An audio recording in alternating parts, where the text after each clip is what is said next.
You know, ani the script inaonyesha kabisa hapa bado zangu kidogo, naomba nichangie nitoke. Endelea.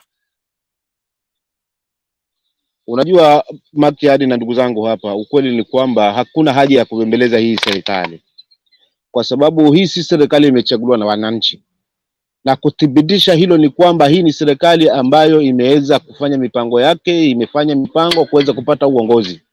Kwa msitegemee hata siku moja kwamba mwananchi hapa atakuwa kuna mtu anaweza mfikiria hilo. Tusijidanganye kabisa hapa, kwa sababu yule anafikiria wananchi ni yule ambaye pengine amepigiwa na hao wananchi, lakini kama ni mtu alifanya kwa mipango yake akapata uongozi kwa njia yake, huwezi mpangia kwamba afikirie wananchi kwamba kuna nini wala kuna taifa.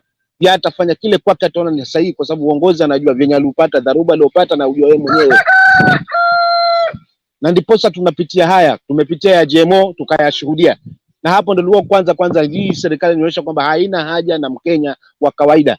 Ni bora afe, ni bora aingie magonjwa, lakini wao sustain na wabaki pale kwa niaba yao ya kurudisha pesa zao na kutengeneza mapesa. Kwa hapa tukusema hapa tunalumbana, tunafanya nini, tunazungumzia hapa, hakuna cha msingi. Ni Mkenya azinduke na tuhakikisha hawa watu tumeondoa katika huu uongozi, ndivyo tutakuwa. Maana Makiadi kidonda kuachana na inzi ni kidonda kupona, lakini kama kidonda hakitakuwa kimepona, basi inzi usitegemee kwamba litakuwa mbali.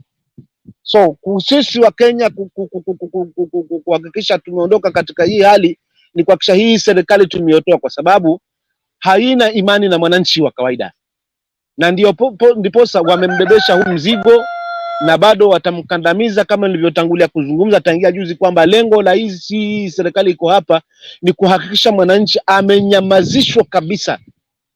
Kadri anavyokuwa na shida zake na njaa zake, ndivyo ambavyo ataweza kutumiwa vibaya zaidi, na hata kuwa na sauti ya kuzungumza. Kwa hiyo haina haja tukae mahali ambapo tunaona tunakoelekezwa siko, tunaanza kubambanya hakuna cha kujadili hili na hili na hili, kwa sababu tayari hii serikali tumeiona ingia hapa katika huu uongozi wake haina imani na mwananchi, haijachaguliwa na mwananchi, na ndiposa haina haja na mwananchi. Haja ni kuhakikisha ni njia gani wameweza kuhakikisha pesa zimeingia kwao, wamethibiti kila mahali. Kwa sababu ni jambo gani la waibu hili Makiadi? Kama mimi nitakuwa nauza kijibiashara changu, pengine nasafirisha dagaa huko Mombasa, nimelipwa huko kwa sababu mteja yuko huko mtajiri wangu yuko huko amenitumania pesa, alafu pesa ile imekatwa katikati hapo ya hewa, kwa sababu imekatwa ushuru. Ya nini? Tuliona wapi? Na yanatendeka haya nchi gani inatenda unyama kama huu?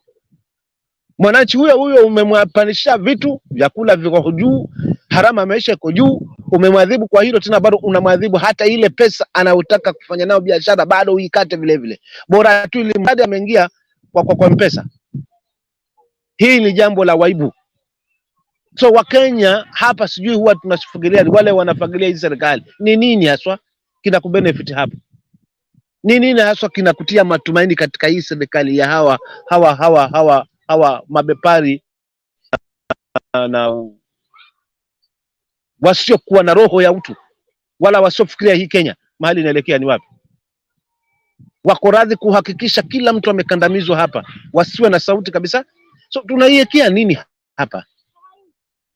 Ni sisi wote tuje pamoja tuikatae hii serikali. Na licha kwamba kuna Raila, kuwe na Raila, kusiwe na Raila, but wananchi wenyewe tujitokeze haswa, kwa sababu tayari dalili kila kitu tumekiona hapa. So hata tukishinda tukiagwa hapa na kuijadili kila mahali wanapo, itasaidia. Miaka inazidi, siku zinazidi, mwisho wa siku tutakuja kushangaa wamefika 2027 wameweka watu wao hapo kwa ABC, watu ambao watawafeva kama wale ambao wameshatoka sasa hivi katika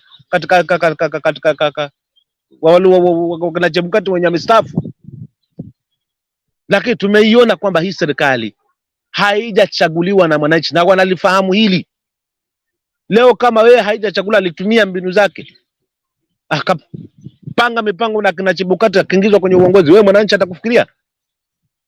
Kwa hiyo ni kukuhadaa, kujitia kwamba yupo, na kukupa ahadi za uongo, nitakutengenezea hiki, nitatengeneza hiki, lakini hakuna kitu kitakaa. Zaidi ya hii serikali wanamulika mahali pesa ipo. So wakituambia hapa pesa hakuna, wananashangaa sana. Hizi Thanksgiving za miaka mzima, za miezi mitatu mizima zisizoisha, safari kwani ni kuzungumza tu? Wakenya walikuwa shanza kulumba kidogo, safari zimepunguka. Lakini je, katika walivyoingia kwenye uongozi ni safari ngapi wenye walienda?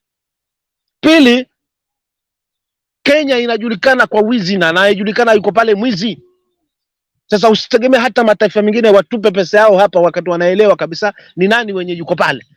Mwenye kuchupa pesa yake hapa, unless yuko na dili na hapa Kenya, yuko na mpango na hapa Kenya, ndio hilo taifa litaweza kusaidia hii Kenya. Lakini haswa mataifa yenye akili zao timamu wanaoelewa hii Kenya na nani yuko pale, hawezi piana misaada yao. Kwa hiyo watarudi back to wananchi wakisema kwamba ndio wamekandamizwa, wao wamelipa kila kitu, hiyo harama maisha ndio yani hakuna kitu tunategemea hapa. Tunaitegemea kwamba tutapumzishwa mzigo hata mwananchi hapa. So hakuna haja kukaa hapa. Hakuna haja tukubembeleze Raila akuja hapa aanze kuzungumza, kwa sababu ni sisi wananchi wenyewe tukatae. Na tuondoe huu uongozi wa kidhalimu, huu uongozi wa kidikteta. Tukatae kabisa kwa kauli moja, hatutaki, ondokeni katika ofisi. Tuangalie mtu ambaye ataweza kusimama hapa. Ni bora haswa hata tu leaded by military, turudi huko kwa hizo nchi zingine bana 10 kuliko watu na mtu ambaye ni muongo. Tuwe na mtu ambaye hana utu, hana roho hata chembe chembe ya utu. Maki hadi mimi nitakwamia pale, kwa sababu ninasikia kitu ndani ya moyo wangu kabisa. Hatuwezi fanyishwa biashara kama malundukeni wa Kenya bwana. Tena bado kwa hapo unasimama Ruto, unashangilia nini?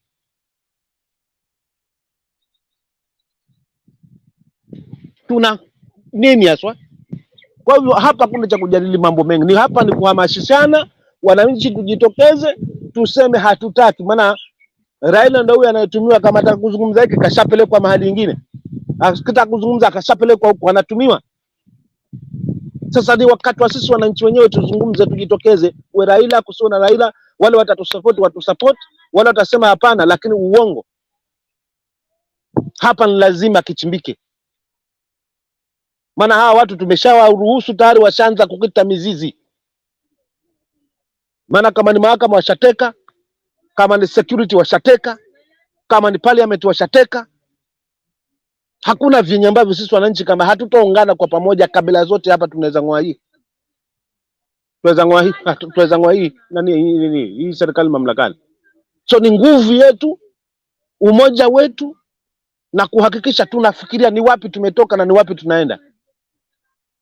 Lakini msitegemee itakuwa na imani na mwananchi wa kawaida. Mwananchi wa kawaida atanyonywa tu, na Mkenya atabebeshwa mzigo atake asitake. Maana lengo la hao watu ni kufikiria mahali pesa ipo.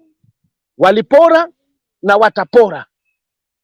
Na kwa sababu wako katika mamlaka, hamwezi wafanya chochote. Mimi nikwamie pale. Asante Chaka. Unajua saa ingine ninasikia watu wakiongea hapa, inasemekana ati it was clear. Ndugu yetu Charles anasema it was clear that to all that Chebukati, including Chebukati, that the government wanted to capture him. At that time it was getting help and protection from all any corner. So if Ruto knew he had won, he could tell his guards. Mi nataka kuuliza Godfrey na wenzangu hapa, kama serikali ilikuwa na nia ya kumkamata Chebukati, serikali ingeshindwa? Serikali, if the government was interested in abducting Chebukati, the government or the so-called deep state yenye tulikuwa tunaambiwa deep state, do you want to tell me ingeshindwa? So people should come here. Watu wakikuja hapa wajaribu kutuambia vitu ambayo haiwezi ku make sense, tunafaa kuwakataza. It is very very clear ya kwamba Uhuru Kenyatta was a hands-off president in terms of trying to force Chebukati to announce any person as a winner. Uhuru Kenyatta expected the election and you also wengine misa ingine naonanga watu wanalaumu Uhuru Kenyatta ati alituuza ama nini. Godfrey, wacha nikueleze namna hii. Hata ukisema ya kwamba Uhuru Kenyatta alikuwa labda anakula zile vitu zake, Chebukati kama alikuwa amekuwa compromised even without Uhuru Kenyatta ama with Uhuru Kenyatta's influence, kama alikuwa compromised, angetangaza ule mtu ambaye amemcompromise. Na wakati Rafael them personally, kwa sababu these are people ambao walikuwa wanatembea kwa manyumba za watu wakifanya kitu inaitwa bidding, the highest bidder. Hii kitu ilikuwa inauzwa na akina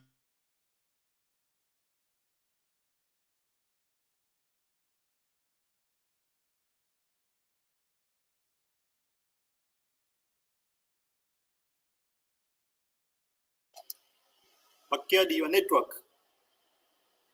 Oh, Chaka, naona Makiadi network imepotea.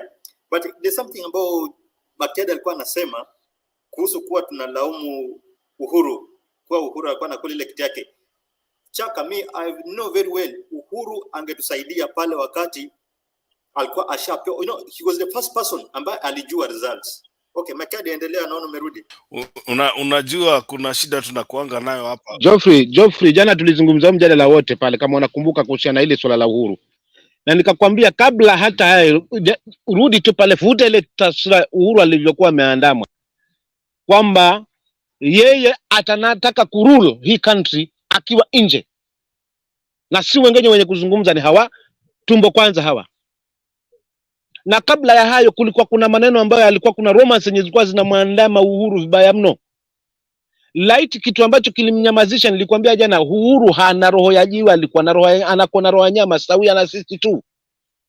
Sasa inafikia mahali ukasema wacha kiende tu, mimi wacha madamu nishamaliza nipeane uongozi nikatafute sehemu mpumzike. Na ndivyo alivyofanya Uhuru. Haimaanishi kwamba yeye alikuwa amemsaliti Raila wala alikuwa na mpango na Ruto, hapana. Ilifikia mahali aseme tu madamu tamu yangu umeisha na nashukuru Kenya hii nimebeba, wacha iende, wananchi watajiamulia. Kama ni kuwaonya niliwaonya, nikawaambia huu ndio mkono ambao unafaa na huu si mkono ambao unafaa. Juu yeye amekaa hapo, amekaa na deputy wake, alikuwa amemsoma, amemwangalia tabia zake, mipango yake, na mwisho wa siku alipomwacha ili naye apate pumzi angalau ya kuzungumza, ndivyo ilivyotokea hayo yote. Kwa sababu Uhuru wakati wa 2013 mpaka 2017 hakuwa na sauti. Sauti ilikuwa ya Ruto, na ndio wakati corruption ilizidi katika hii nchi, katika hili taifa.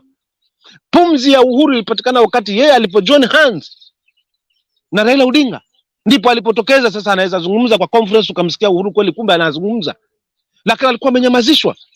So walipoachana kwa sababu ya kutoelewana ya yeye, kwa hivyo kila mtu na njia yake, deputy na hii rais na hii, hakuna hapana, siwezi haribu nchi wakati iko na tension. Na kwa kweli hakika najua wazi aswa kwamba mimi sijashinda. Sasa madam sijashinda, mimi wacha niungane na ndugu yangu nikifanye na yeye kazi, na kama kweli inawezekana tu jaribu kudrive huu uongozi utoke katika kabila hii uende kwa mwingine, ili kila Mkenya at least ahisi kwamba na yeye pia alizungumzia. Naweza kuwa wakati huu ni safari ya kabila nyingine kuongoza katika hili taifa. Uhuru mwenyewe kabisa kazungumza mambo ambayo ilikuwa yanamkera haswa deputy wake ambaye sasa hivi ndio anasemekana ni rais wetu. So kwa kweli Uhuru mimi siwezi mlaumu kwa chochote kile. Hana roho ya jiwe Uhuru, ana roho ya nyama. Inafikia mahali hata wewe ndugu yangu Geoffrey useme basi madamu mimi nishazungumza nishafanya yangu, wacha iende sasa. Wakenya wenyewe ndio watajionea. Sasa wale wao wameshaingizwa propaganda ya kuona Ruto he is the best. Wengi wakawa naimba, hususan hawa vijana boda boda mama mboga. Sasa hivi kila mtu anauona sasa uchafu, kwa sababu kama ni manifesto yao hakuna kitu ambacho wanaifuata, ni mambo mapya ambayo yanajitokeza kila uchao. Tena mambo haya ambayo yanajitokeza ni kwa ajili ya kumkandamiza mwananchi, si ya kuendeleza hili taifa. Kwa hivyo ndio mambo ambayo mimi naweza kuzungumzia nikasema Uhuru alikuwa ameona hii picha mali ipo. Juu alikuwa advisor yake alikuwa naye karibu zaidi, alikuwa shamsoma zaidi. Kwa hiyo hapa mimi sioni shida ya kulaumiwa Uhuru kwamba angezungumza kwa sababu alikuwa amepewa haya majibu kwanza, angesema no sijataki haya majibu, ndio kungezuka, kwa sababu ni kitu ambacho kilikuwa nasubiriwa tu kungezuka. Na Wakenya walikuwa wameshamuamini zaidi Ruto, hata kama angejaribu kuzungumza hayo. Wengi kutokana na kauli na matamshi ya Ruto yalikuwa mazuri yasiokuwa na matendo, lakini yalikuwa ameshika mashiko ya akili za wengi. Kungechimbika ndugu yangu Geoffrey. Kwa kunyamaza kwa Uhuru na kusema jamani kama ni swadi ndio hiyo, kama ni power ndio hizo, wacha mimi niende. na kwa kweli hajaenda State House, alienda direct. Wakimsubiri State House, Uhuru alikuwa ashakwenda, ashamaliza kazi zake. Hajaiacha hii nchi kumpa Ruto kwa kikamilifu kwa roho yake. Alimsukumakia, ni kama kumsukumania kitu. Shika bwana, si unaje na mamlaka haya, ndio hayo, pambana na hali yako, mimi acha niende zangu. Ndivyo alivyofanya Uhuru. Sasa kipi cha kumlaumu Uhuru hapa? Kilichobaki ni sisi wa Kenya wenyewe tuamue. Huko tunakokwenda siko, tuungane tena kwa pamoja, tumtoe huyu mtu hapa, inawezekana. Asanteni.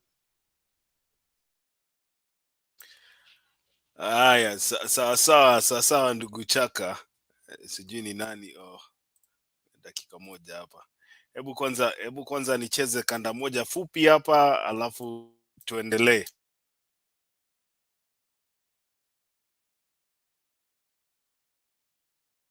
Closing remarks, Trevor, I would want to take them from a small topic that's on the headline of the Nation there.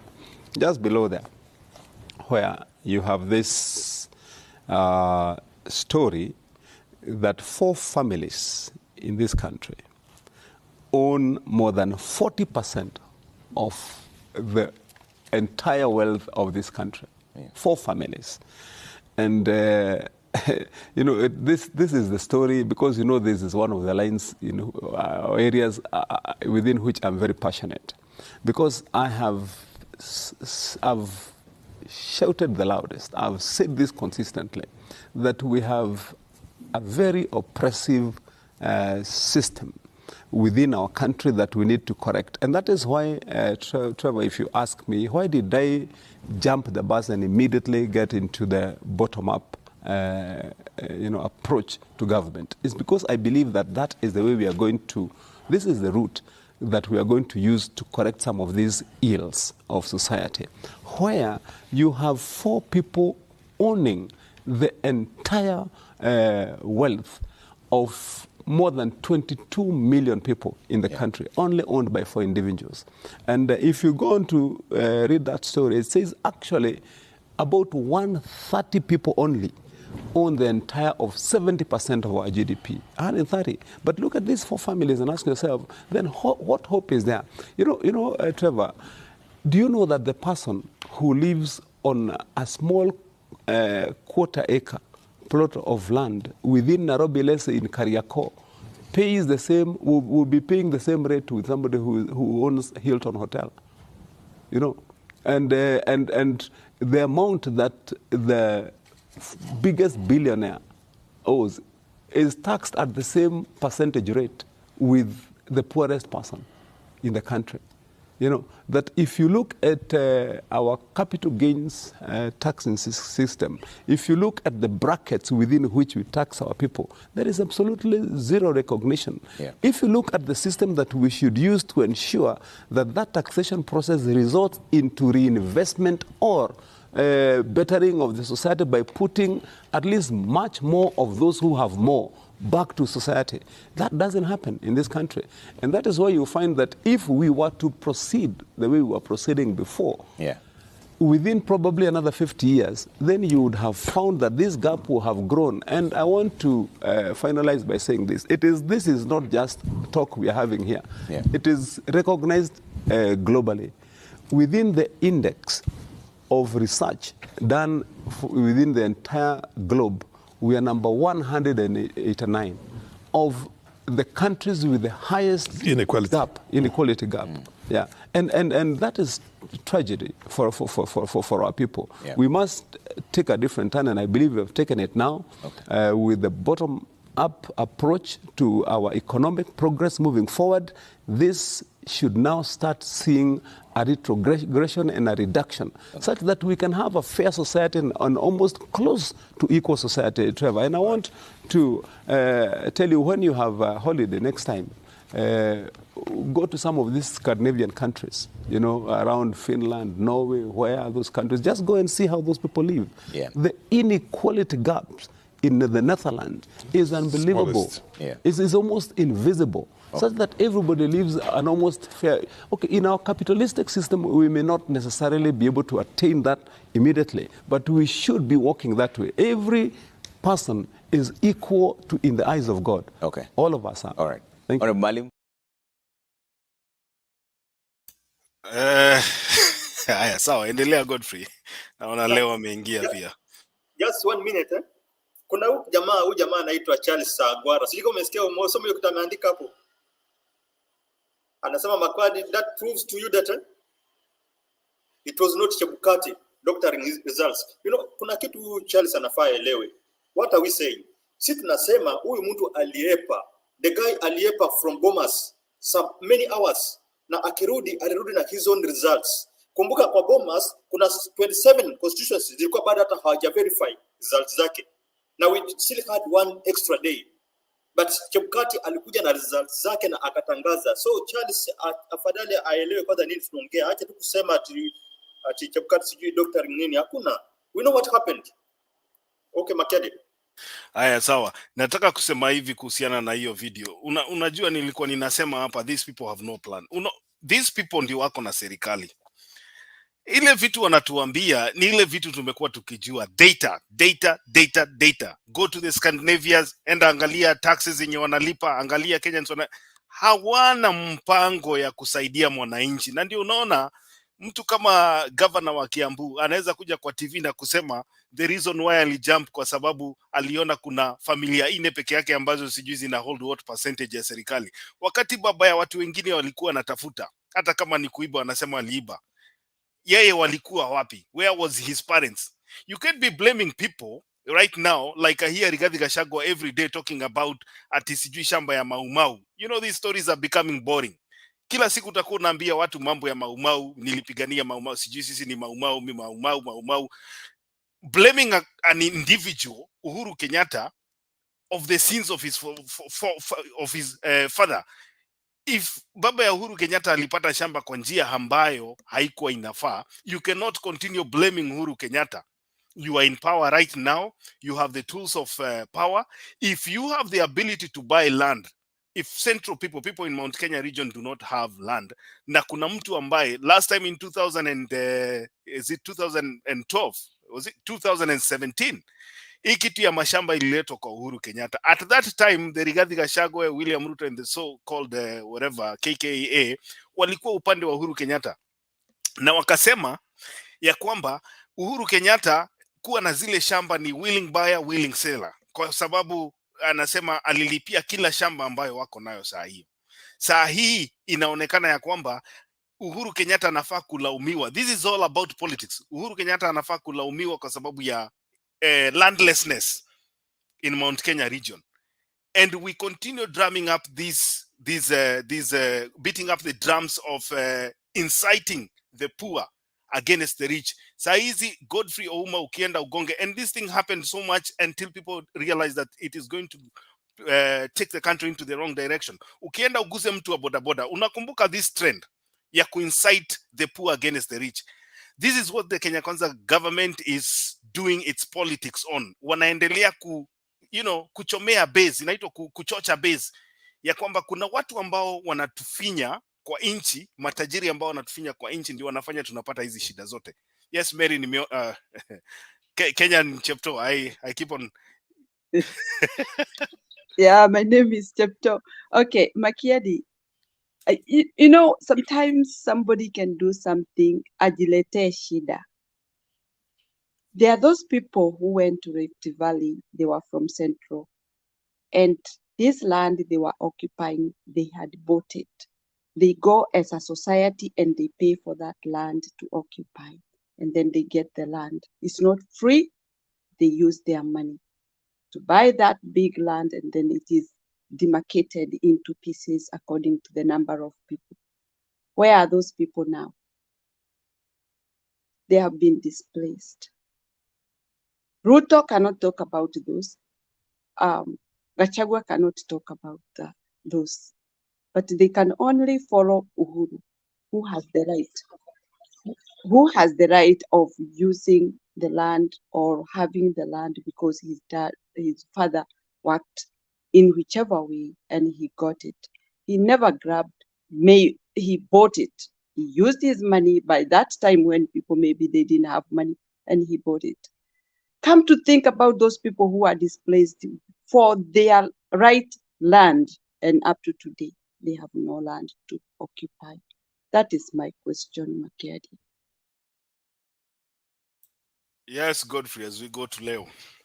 Just to add something on what Cheptoo said and Makiadi, you know, hii propaganda ya kusema ya ku incite what UDA used to campaign on, what incite rich na poor, when wanaendelea, you know, before they took the seat, kuna propaganda walikuwa wanaeneza kuhusiana na hii mambo ya SGR na Mama Ngina, wakisema kuwa SGR ni akina Mama Ngina.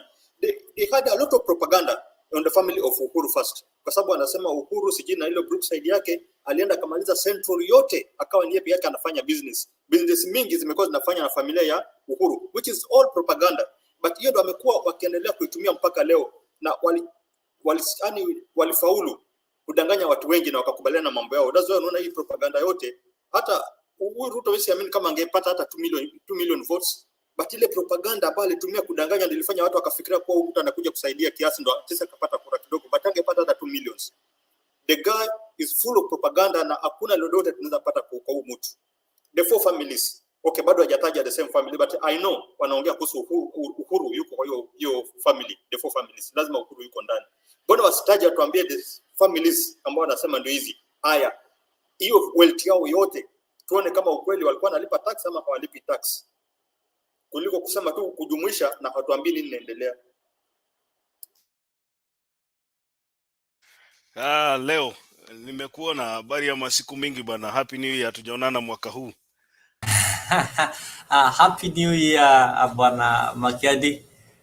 Niko salama, nimejua hatujaonana, ingawaje wakati wangu wa kuja hapa studioni imekuwa tofauti na yako. Tumekuwa tukipitana hivi, lakini niko salama. Naona Kenyan Cheptoo bado yuko hajachoka. Godfrey Chakamdune kama kawa huwa akosi kupatikana hapa, na Wakenya wale wote ambao wanatufuata kwenye comment section. Good morning kila mtu. Naona mmeleta hoja tamu hapa ili tuweze kuzungumzia nchi yetu tukufu ya Kenya. But mostly I have to start by congratulating those guys who sat for the KCSE. They've really performed well.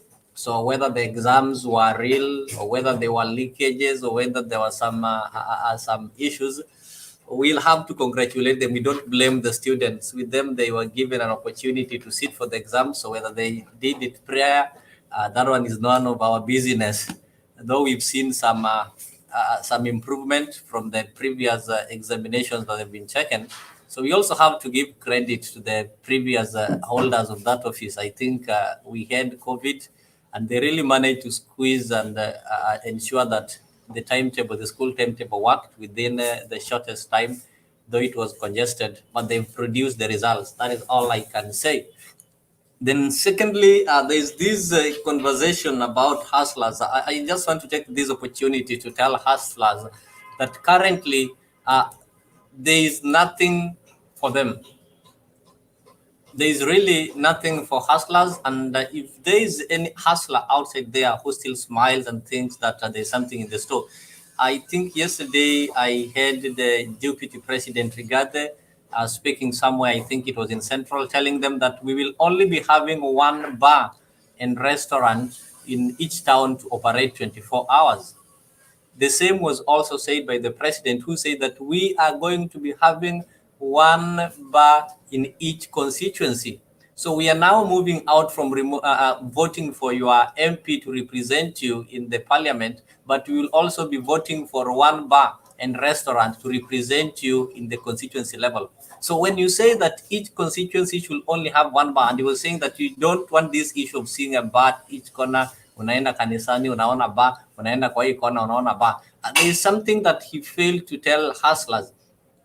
Who are these people who are having these small bars and restaurants within the estates? They are the hustlers, those people who cannot be able to start or to get a bar, like they cannot be able to have some big restaurants like Hilton or or the ones they go to Norfolk hotels and whatever. So now he wants to suppress these hustlers by denying them an opportunity to start these small bars that they normally start with less money, like 50,000, 20,000, whereby they can be able to serve people within the estate. They want to have each constituency to have one. So tell me, which hustler can be able to start or operate such a bar with the 500 shillings hustler fund that they are being given? In other words, he's telling these people, this business, we are going to preserve it for the rich, like the Nakuru senator, that lady called Kiroche, like this owner of the Mount Kenya restaurant, the one they went for the last induction that they were doing there. So they are the guys who are now going to be getting an opportunity to operate businesses. So business is no longer for the poor, but it's going to be a reserve of the rich. Then there's this issue that keeps on irritating me about the Mau Mau. We are sons of Mau Mau. The Mau Maus are languishing in poverty. I don't know if we have an exact number of those Mau Mau whose land was taken.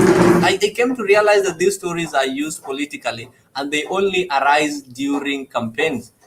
These guys, Uhuru and Ruto, were in government. Ruto was the deputy president. Why was he not talking of compensating the people he keeps on telling us about the Mau Mau? The Rigathi have been Uhuru's PA for all this long time. Is it now that he's realizing that the Mau Mau lost their land?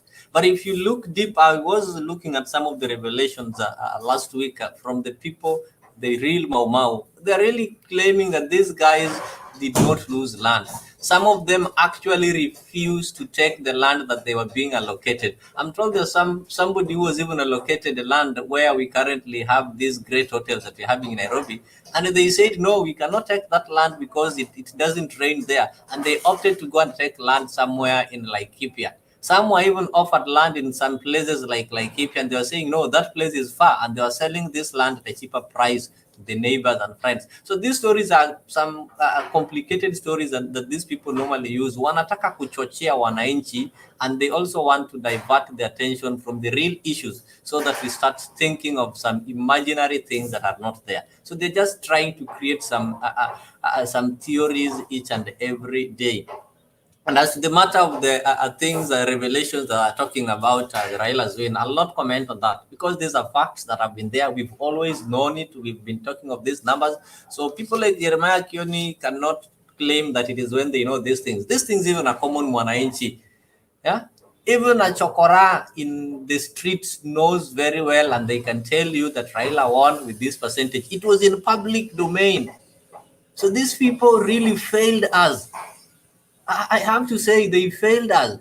They became cowards. And this is what is costing us. Kenyans are really suffering. Things are not right because of their cowardice act. They ought to have acted. And even right now, we can just tell them that it is not over.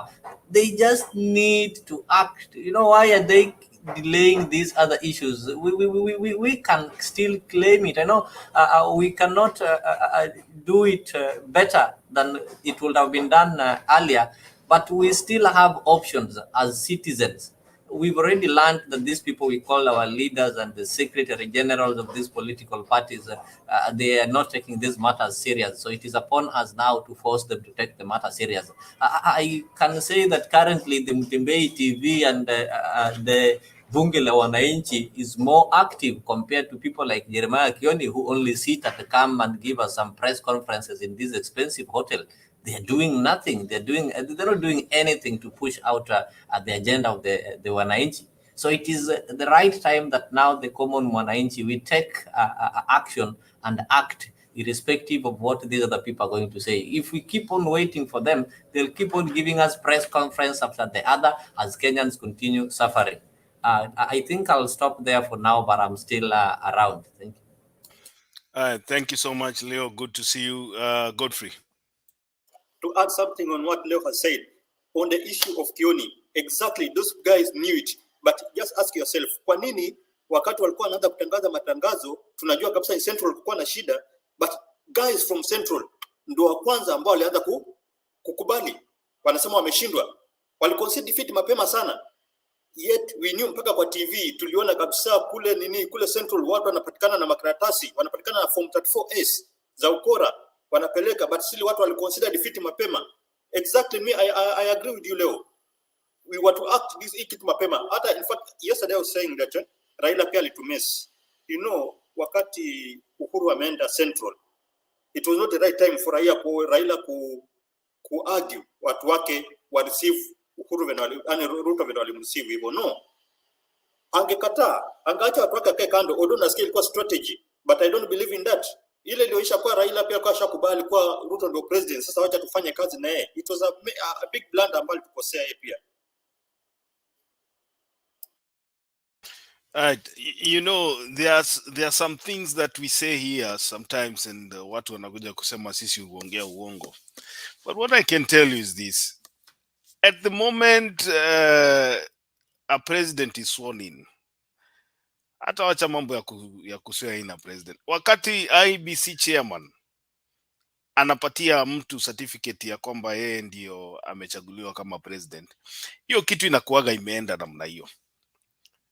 That thing is gone, and that is what we said. Even ile siku wenye I think tulikuwa tuna debate hapa, tukasema ya kwamba we should have stopped this thing at the source pale, lakini wakati Chebukati alitangaza namna hii, hizi vitu zingine zote zinafuata almost 6 months after the election. Yeah, hizi vitu zinakuja saa hii, mtu anakuja na paper na full scope anatuambia ako na expose ati ako na dossier. Hii ni kutupotezea masaa. Hizi ni vitu hazitusaidii na anything. People right now are strategizing for 2027. Na sisi kama watu ambao tuko the so-called upinzani ambao wanapenda kusema opposition. I know there is the majority and minority, lakini kwa sababu jina opposition inawafurahisha, wacha tuseme sisi ambao tulisema tuko opposition, we are supposed to put this government in check. This government does not need enemies. It has enemies within it. Na hawa ni wale watu ambao wanaitwa hustlers. Hustlers ndio watu ambao wataweka hii government in check simply because they were overpromised. Zile vitu ambazo waliahidiwa hazifanyiki. And so you do not need a figure like Raila Odinga kukulazimisha kufanya kazi. Wale watu ambao uliwaahidi ya kwamba utawapunguzia gharama ya maisha ndio watakukumbusha. And it will not take the 5 years that these people think they'll be in power for them to be reminded ya kwamba they are not doing what they promised the people. They'll do for them. A few months down the line, tukiendelea namna hii, you can see what is happening right now. The cost of living is still going higher and higher every day. The cost of power, the cost of doing business in Kenya. You know, there's no employment. We are churning out millions of students, of graduates every year. Watu wanatoka technical colleges, watu wanatoka university na degree, wote wanakuja hawana kazi. You know, sometimes I look at what is happening in my country. Saa ingine naangalia, unakuta kampuni moja imesema imetangaza kazi, nataka kuemploy watu wawili. And then you see the kind of applications that are thrown to that job. Unaangalia siku za interview. I think there was a company ambayo ilikuwa na recruiter about 50 salesmen ama saleswomen. There's a company. And even it appeared in the news. Laini ilikuwa inaenda kama ile laini ya banki ya Equity mwisho wa mwezi. And these are young men ambao wako na degrees, wameziweka kwa bahasha, hawana kazi. So before we even come up with the issue of kusema ya kwamba Raila Odinga aongee, these guys William Ruto na Gachagua wakumbuke ya kwamba kuna watu ambao wanajiita hustler, na hawa hustler ndio watawalazimisha kufanya. In fact, let me say this. In 2027, kama William Ruto anafikiria ya kwamba it will be a walkover for him, he should be reminded ya kwamba the people alidanganya all over the country ya kwamba atawafanyia kazi, ndio watu watamtoa hapa. And you know, the funny thing is this. If we look at the situation that has happened in other countries, where people have been overpromised and the government has underdelivered, you cannot rig an election. You cannot rig an election in a country whereby the economy is not doing well. Haiwezekani, kwa sababu hata kama ni kule ambako ulikuwa unaiba kura, kama kura zilikuwa zinaibiwa Central na Rift Valley kuhakikisha ya kwamba mtu fulani amepita hiyo kiti, ikikuja 2027, kama maisha ya wale watu ambao walikuwa na wanapiga kura hizo sehemu na wanakubali, wanaangalia hata kama kura inaibiwa, wakiona na waongei, these people will not allow you to do that. And you can see what is happening with the farmers. Saizi tunangojea mahindi. In a few days, I'm looking at the calendar right now. Leo ni tarehe 21. Tunangojea mahindi ikuwe imported, GMO. Hii mahindi inaenda kufanya mkulima mwenye alitumia a lot of money kupanda mahindi yake aende kukosa market. Na kama atapata market, atauza mahindi yake kwa bei ya hasara. Tunangojea mchele, sijui ni tani ngapi. Wale wakulima wa Mwea kule ambao Uhuru Kenyatta aliwajengea damu ndio waweze kupanda mchele yao, wanaenda kupata competition kutoka kwa mchele ambao inakuwa imported. And these are the people that supported this government, the current government. So it is very clear that coming 2027, the lives of the people that supported this government, ambao kila weekend wanakumbushwa kwenda Thanksgiving na maombi, wakati president anaenda zile area ambazo watu hawakumpigia kura, anaenda na so called goodies, zinaitwa goodies. Siku hizi Kenya wanaita goodies. Yani president anakuja anasema, nimekuja na goodies hii area, nitawatengenezea barabara bilioni 1, nitawawekea viwanda bilioni nyingine. Hizo zinaitwa goodies. You can see what is happening and people have noted. Even the people who voted for this government know this. Wanasema sisi mnatulisha maombi na wale ambao hawakupiga kura mnaenda kuwapelekea development. It is true. Si uongo? Because the president does not need you anymore.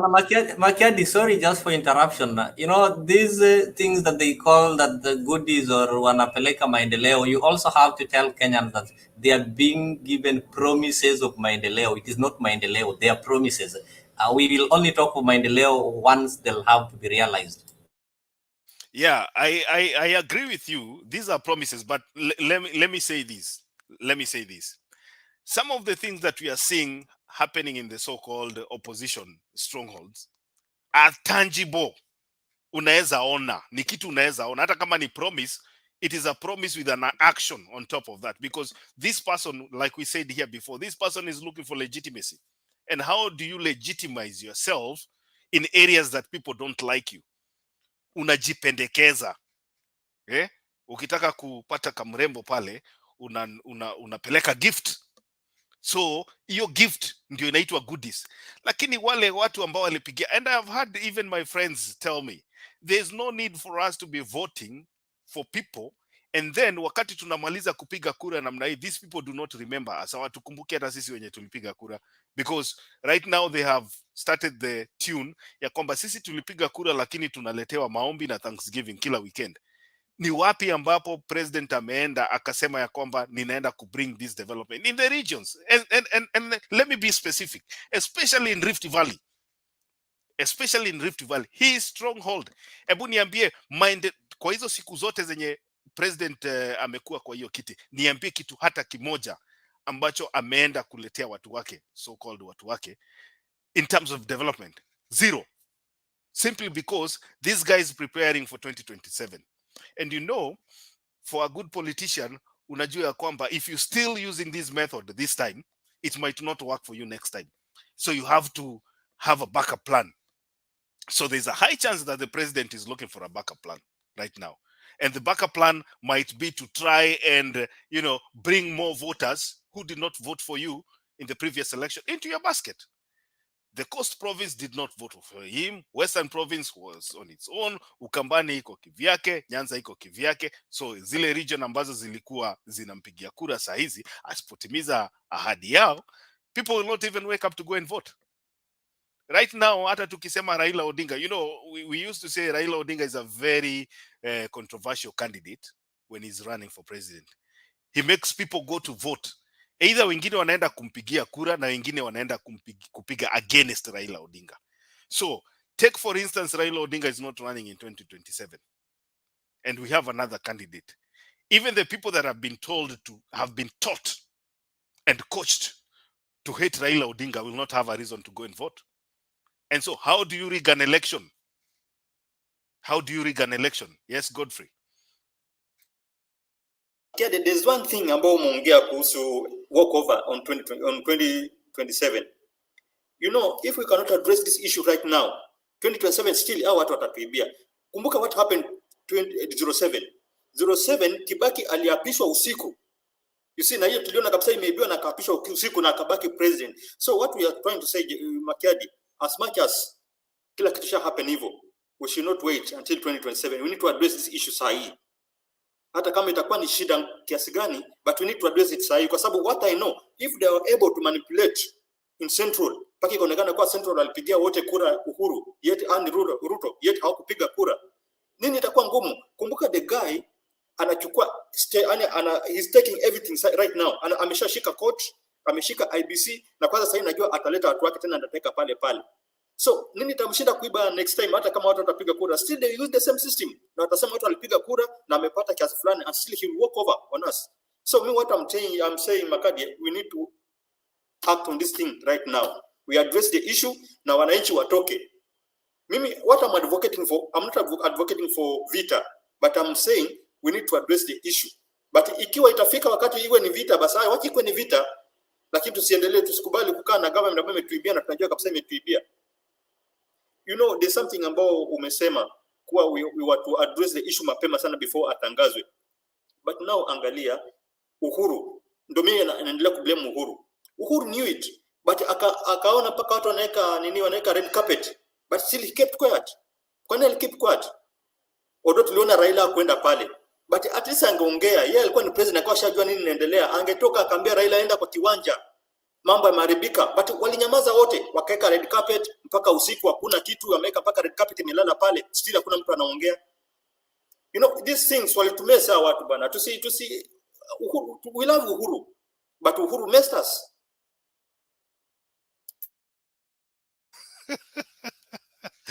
Unajua Godfrey, hiyo red carpet sitakange kusikia ikitajwa. Hiyo carpet inaumiza watu roho sana. Kuna vitu mbili ambazo sitakange kusikia ikitajwa, na moja yao ni hiyo red carpet, na ingine ni ile lori ilipeleka evidence Supreme Court. Mimi hata nikipatana na mtu amepost hiyo carpet mahali, I just hate seeing that carpet. It reminds me mbali sana. So mambo ya carpet achana nayo. Mimi nitasema namna hii, na uangalie zile nchi ambazo raia wa chini kabisa, and it is happening right now. It happened in Brazil a few days ago, although hiyo tunasema maybe they are supporters of one presidential candidate who lost. The countries that are not doing very well economically, inakuanga ngumu sana for the sitting government, for the sitting president to rig an election. Statistics zinaonyesha namna hiyo. Wananchi huwa ina cause uprising kwa wananchi, regardless of whether hawa watu wanakupigianga kura ama ni the so-called stronghold yako ama si stronghold yako. And the parameters zenye this government itakuwa measured, itakuwa zitawekewa, kipimo ambayo hii serikali itawekewa, haitakuwa ni zile siasa za kupigwa na opposition. Itakuwa ni kipimo ambacho waliahidi mwananchi wa kawaida. And that is why I'm saying, you know, right now things are going to get worse. They have told us, kila mtu amesema, you know, every country right now in the world is sitting on a time bomb, so to speak. Kila mahali unasikia economy inasemekana kunaweza kuwa na kitu inaitwa recession. Some people are saying they fear recession, kitu kama hiyo. So if at all the government cannot mitigate and try to protect Kenyans from, you know, cushion Kenyans from the effects of this so-called economic depression, then William Ruto will not have anybody to blame. As far as I'm concerned, saizi Raila Odinga hakuna siasa anapiga. Tangu Raila Odinga akose kutangazwa kama mshindi, Raila Odinga is literally mute. Haongei. Wewe tunamuona ameenda South Africa, ameenda US, akirudi kidogo akitaka kusema nataka kupeana direction. Nimesema hapa mapema, ambassador wako all over the place. You tell me, ambassador wa UK ni nini, high commissioner wa UK ni nini anaambiana na Raila Odinga at this particular moment? You tell me, why are they meeting? Why is it so much important for them to go, you know, waende wakutane na Raila huko, wakae chini wakuwe na discussion? The next day tunasikia Raila Odinga ameenda South Africa for 2 weeks. He's not around. He's never around. So it's like the current governor, the current government is so imekuwa darling ya the West, and the West inaifanyia bidding.